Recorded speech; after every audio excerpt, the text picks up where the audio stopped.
Find the slope of the line containing each pair of points. If it is undefined, state this.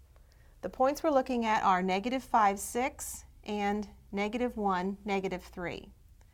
To find the slope, we calculate rise over run, which means we subtract the y coordinates, -3 minus 6,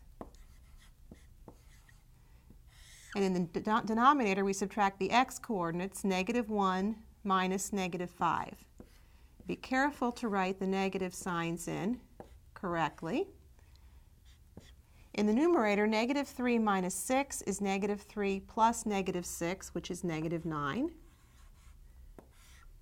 In the denominator, -1 minus -5 is -1 plus 5, which is 4.